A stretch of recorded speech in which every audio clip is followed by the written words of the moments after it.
Climate Camp is a growing international movement, and today we're really privileged to have two people who have been involved in international climate camps. So can you introduce yourselves? Yeah, sure. I'm Molly, and I was very involved in organising the last two Irish climate camps. Hi, I'm Anna, and I was also involved in organising two French climate camps. Fantastic. So I'm going to ask you, what inspired these two different countries to do climate camps?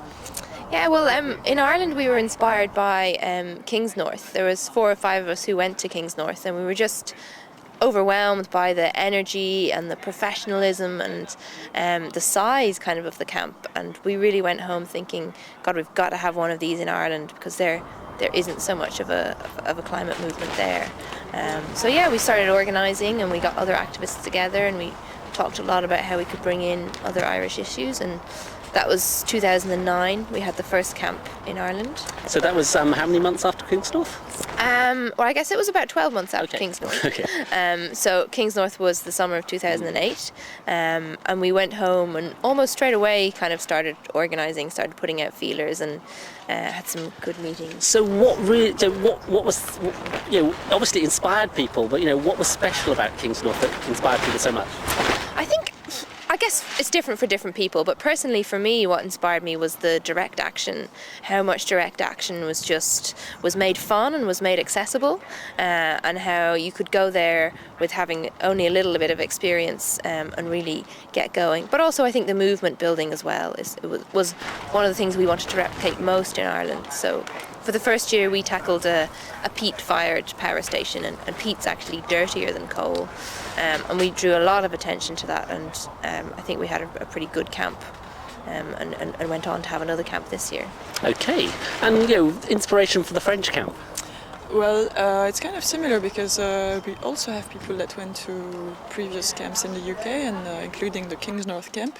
So I would say a lot of what you said was also something we wanted to see happening in France, like legitimize mass direct action, see some of it happen in France. It's the culture and the action culture in France is quite different. So this is all quite new, which is both exciting and difficult to get people to actually have a sense of what they would like to do and how to do it. We lack experience, but we were really excited about trying to make this happen, and like also on a more political note, like in France, there isn't much of a movement that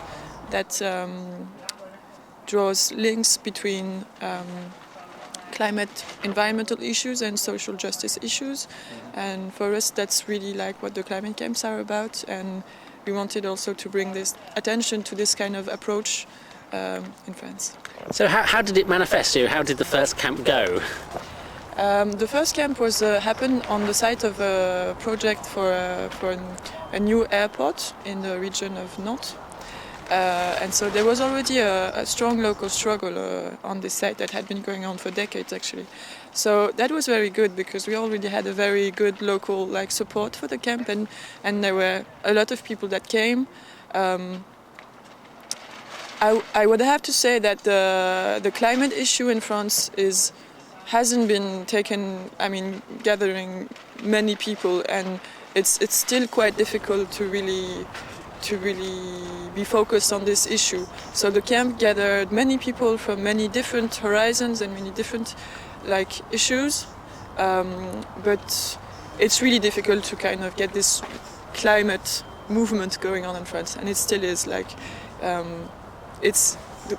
both camps have been really inspiring for many reasons, but in terms of building the climate movement, it's still really slow. Okay, so I'm just wondering, does the climate camp manifest differently in these foreign countries as an international movement, or is it much the same as the UK one? Well, for me, I would have to say, like I was saying, it's very different.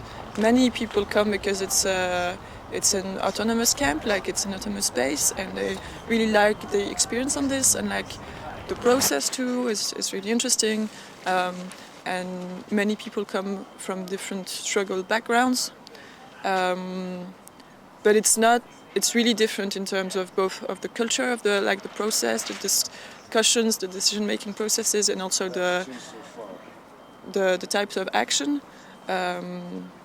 So yeah, some of us are really excited about the types of action or the tools that the UK camp has been developing, and we want to bring it to France. But it's not always that easy, and yeah, I have to say it's really taken on its own like form, and yeah, and maybe it's not going to be called climate camp even because it's really different, and but yeah, that's the way it is, and it's an interesting space that's been open, but it's going somewhere totally different, I think. Okay, and Ireland? Yeah, I think it's really interesting to hear the parallels with the French camp are probably huge. I mean, the first year and the quite different culture and the lack of connections between social justice and climate change really existed in Ireland. And that was one of the reasons that we wanted to have the camp. Probably Irish culture is a little bit closer to the UK culture than French culture is, but still it's kind of like imagine everything on a smaller scale. There are less skills and there's less experience, and last year we had quite a big strong camp, and this year it was much smaller. And there was kind of would we have a camp, would we not? Process was becoming a little stagnant, and it was when a community group came to us and said, please come and help us stop this new road that's being built, that we all got the energy and got the inspiration to go, yeah, you know, because community struggle is really where it lies.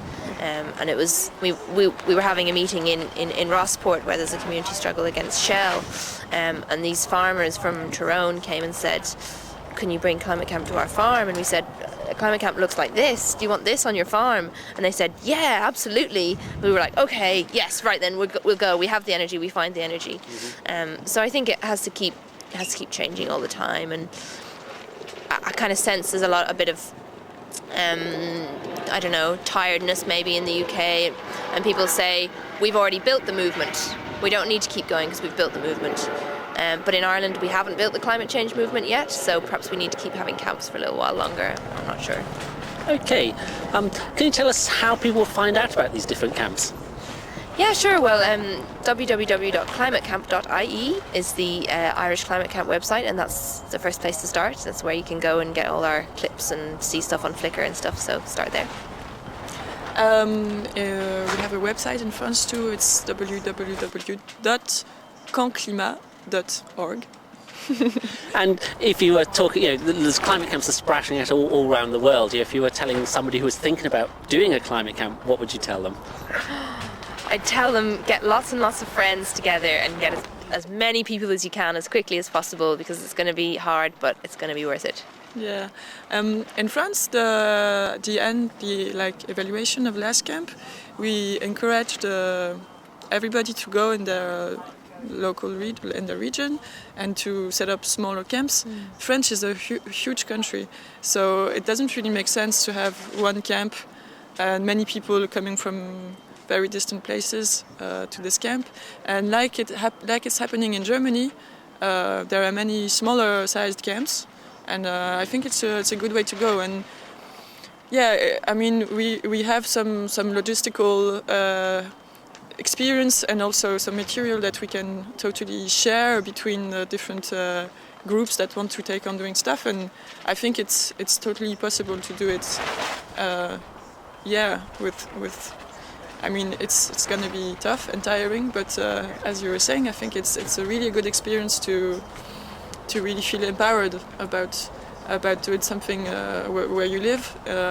As you were saying, on some community struggles. I mean, this is one of the main thing for me, like to really try to link it with what's going on. And the last camp in France was in Le Havre, which is a very big industrial city, where there is the oil refinery Total, which is the largest of the country. And it was really inspiring to see all the people from the city that had gone to a point where they thought of it as it being really normal, to really asking themselves questions about it. And obviously it's really difficult because it's also the largest employer of the region. But just to remind people that this is not necessarily the way it should be. And when you come from the place where you do the camp, it's way more powerful. So. Okay. Thank you very much for coming to talk to us. You can find out, check out their websites to find out about the individual countries' camps, and also you can see video. We bring all the video we can find together on Climate Camp TV. So if you've got any films about Climate Camp, send them to Climate Camp TV and we'll put them out. Or you can also get an embed from Climate Camp TV on your own website, so all the international Climate Camp films will end up on your website. Anyway, thank you very much. Tune into the next programme.